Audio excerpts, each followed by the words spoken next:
तो hello dear UPSC aspirant दोस्तों, अगर आप यूपीएससी यानी कि संघ लोक सेवा आयोग एग्जाम की तैयारी कर रहे हैं, जिसे सिविल सर्विसेज एग्जाम के भी नाम से जाना जाता है, तो आज आपके लिए ये वीडियो जो है बहुत ज्यादा इंपॉर्टेंट होने वाली है। दरअसल आज की इस वीडियो में हम बात करेंगे प्री एग्जाम, मेंस और इंटरव्यू के बारे में, क्योंकि तीनों अपने अपने जगह पे अलग अलग कंपटीशन के साथ अपनी अहम भूमिका निभाते हैं। ठीक है, तो अगर हम बात करेंगे प्री के बारे में यूपीएससी सिविल सर्विस की, तो देखिए इसमें आपको जो है एनसीईआरटी का रोल कहां तक इंपॉर्टेंट है ये भी जान लेना बहुत जरूरी होता है। बहुत सारे कैंडिडेट कहते हैं कि एनसीईआरटी पढ़े ना पढ़े, तो देखिए अगर आपने ज्योग्राफी को नहीं पढ़ा, यानी ज्योग्राफी को नहीं पढ़ा एनसीईआरटी में प्री के लिए, तो कहीं ना कहीं आप बहुत बड़ी भूल कर रहे हैं अपने प्री एग्जाम के लिए।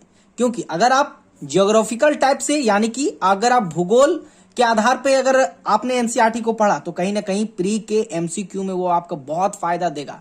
रीजन ये है क्योंकि आपको प्रीलिम्स एग्जाम में डायरेक्ट क्वेश्चन कभी देखने को नहीं मिलेगा, कि डायरेक्ट स्टैटिक टाइप के क्वेश्चन बहुत कम मिलेंगे कि एक वर्ड में जवाब, बहुत घुमा फिरा के क्वेश्चन पूछे जाते हैं। ठीक है, और ये बात ज्योग्राफी पे ही लागू नहीं हो रही है, ये बात पॉलिटी पे भी लागू हो रही है। ठीक है, तो पॉलिटी और ज्योग्राफी को बहुत डीप अंडरस्टैंडिंग के साथ पढ़ना है, तभी आपका जो है प्री में हो जाएगा। ठीक है, लेकिन अगर बहुत सारे कैंडिडेट तो बोलेंगे हिस्ट्री, देखिए हिस्ट्री तो एक समझ सकते हैं आपकी हिस्ट्री जितना बार, अगर हम हिस्ट्री की बात करें प्री यूपीएससी एग्जाम में, तो हम हिस्ट्री को जितना बार रिवीजन करेंगे वो हमारे लिए उतना बेटर रहेगा। ठीक है, लेकिन हम ज्योग्राफी और पॉलिटी की बात करें तो कहीं ना कहीं इसको हमें बहुत बेसिक स्टार्ट से पढ़ना होगा। बाकी हिस्ट्री भी अपने जगह बहुत जो है इंपॉर्टेंस रोल अदा करता है। ठीक है, तो आपको इन तीन चीज में, ज्योग्राफी, पॉलिटिकल, हिस्ट्री में, इसमें आपको पकड़ बहुत मजबूत बनानी होगी प्री एग्जाम के अकॉर्डिंग देखा जाए तो, खास करके एनसीईआरटी में। ठीक है, और कहीं ना कहीं एडवांस बुक तो अपने साइड में है ही, और एडवांस बुक के लिए मैं भी तो अलग जो है वीडियो बना दूंगा, क्योंकि ये वीडियो थोड़ी लंबी हो जाएगी,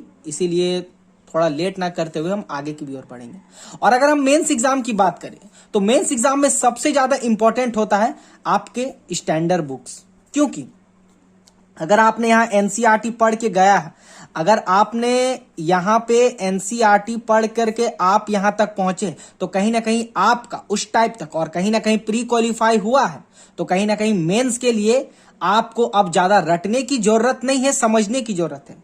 अगर आप किसी भी ईयर का मेंस का पेपर देखो, तो कहीं नहीं ऐसा आपको रहेगा कि किताब से है जो डायरेक्ट पूछ दिया गया, या तो किताब से डायरेक्ट क्वेश्चन आ गए हैं। प्री में कहीं एक आध आपको देखने को मिल जाएगा, वैसे प्री में भी तो कम होते हैं, मगर मेंस में आपके क्वेश्चन पूछे जाते हैं तर्क, मतलब कि समझने लायक, यानी कि क्या आप उसको डिफाइन कर पा रहे हैं, यानी डिफाइन आपको डिफाइन करना। आपने प्री में पढ़ा, बहुत अच्छा बात है, मगर आप उसको डिफाइन कैसे करते हैं ये तो आपका मेंस में आएगा ना।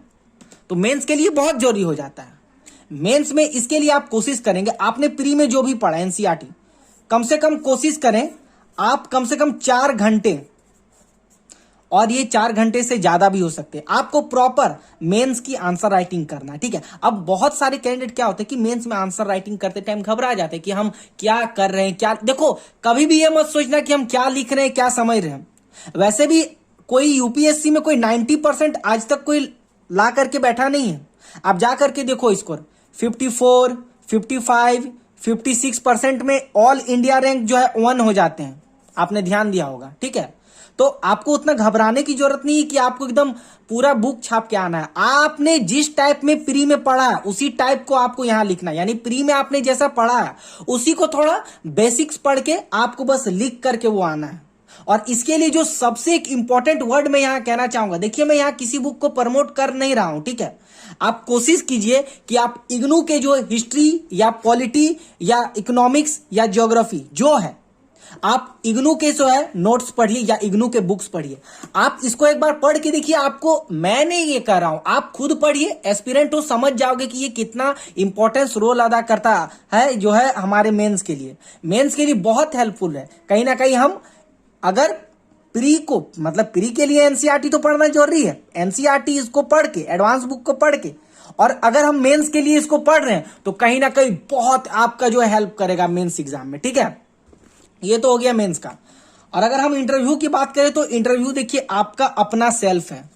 इंटरव्यू को समझिए कि आपका अपना सेल्फ, यानी आप इस सिविल सर्विस के लायक हो कि नहीं हो। अगर आपने पढ़ने से तो, पढ़ते तो सभी हैं, बहुत सारे ऐसे भी कैंडिडेट होते हैं जिनका प्री में भी बहुत अच्छा मार्क्स आता है, मेंस में भी बहुत अच्छा मार्क्स आता है, लेकिन कहीं ना कहीं वो क्या होता है, लास्ट में इंटरव्यू से उसका कुछ नंबर से जो है उनका इंटरव्यू रह जाता है। रीजन ये है क्योंकि वो पढ़ते तो है मगर पढ़ने के बाद वो एक दूसरे से अपनी बात को डिस्कस नहीं करते हैं। देखिए, इंटरव्यू के लिए आपको कोई ऐसे कोचिंग की जरूरत नहीं है कि हमें कहीं कोचिंग जाके करना होगा। इंटरव्यू के लिए सबसे इंपॉर्टेंट है कि आप अपने फ्रेंड से, जो आपके साथ जो तैयारी कर रहे हैं एस्पिरेंट है या वो कोई भी हो समाज का व्यक्ति, आप उसके साथ अपने बात को कैसे रख रहे हैं, आप उसके नेगेटिव पॉइंट और पॉजिटिव पॉइंट को कैसे पकड़ के उसको सॉल्व कर रहे हैं, आप अपने आप को कैसे रिप्रेजेंट करते हो उनके सामने। क्योंकि देखो, अगर वो आपको सिविल सर्वेंट बनाना चाहता है तो कहीं ना कहीं आप में सिविल सर्वेंट के गुण होने चाहिए। अक्सर आपने देखा होगा कि इंटरव्यू के लिए जो लोग क्वालिफाई करते हैं या जिनको बुलाया जाता है, उनका जो है 50-50 चांस रहता है, यानी 50% को छांट दिया जाता है, 50% का जो है उसमें हो जाता है। 2000 के आसपास कैंडिडेट को इंटरव्यू के लिए बुलाया जाता है, जिसमें 1000 का सिलेक्शन होता है। तो कहीं ना कहीं आपके चांस ज्यादा है इंटरव्यू में सिलेक्शन होने के लिए। मगर आप जो है अपने आप को कैसे रिप्रेजेंट करते हैं, आपका बोलचाल का व्यवहार कैसा है, आप किस वे को नेगेटिव में लेते हैं, पॉजिटिव में लेते हैं। तो इसके लिए सबसे इंपॉर्टेंट है कि आप जब भी स्टडी करें तो कहीं ना कहीं ग्रुप डिस्कस पे ज्यादा ध्यान दें। आपने कुछ पढ़ा तो अपने दोस्तों या एस्पिरेंट हो गया या अगर कोई भी हो, पढ़ा लिखा ना भी हो, तो उसके साथ भी उसको डिस्कस करें। आपको तो पता चलेगा कि कौन किस वे में सोच रहा है, उस टाइप में आप उसका जवाब भी दे पाओगे। तो कहीं ना कहीं इन सब बातों का जो है ख्याल रखना बहुत जरूरी हो जाता है। तो आपने ऑलरेडी प्री और मेंस, जो कहीं ना कहीं मेंस एग्जाम, कहीं ना कहीं यूपीएससी की बात करें तो सबसे टफेस्ट एग्जाम माना जाता है मेंस। आप उसको क्वालिफाई करके आप इंटरव्यू में जा रहे हैं तो कहीं ना कहीं आपके पास बेसिक नॉलेज है। वो आपके पास जो है पर्सनैलिटी टेस्ट को देखना चाहता है कि आपका पर्सनैलिटी कैसा है, आप हैंडल कर पाओगे कि नहीं आईएएस, आईपीएस, आईआरएस, आईएफएस जो भी हो। ठीक है, तो आप अपने ग्रुप डिस्कस को ज्यादा फोकस करें इंटरव्यू के लिए। बाकी जो मैंने बताया इसे जो है अगर फॉलो कर पाते हैं तो बढ़िया है। और इसी टाइप से रिलेटेड यदि और भी बुक्स हो गया या तो फिर कोई भी डाउट हो गया यूपीएससी रिलेटेड तो हमें कमेंट सेक्शन में जरूर लिखिए। ठीक है, उसका रिप्लाई आपको तुरंत मिलेगा। वीडियो पसंद आती है तो एक लाइक जरूर करना, अपने फ्रेंड्स में इसको शेयर जरूर कर लेना। दोस्तों, मिलते हैं नेक्स्ट वीडियो में।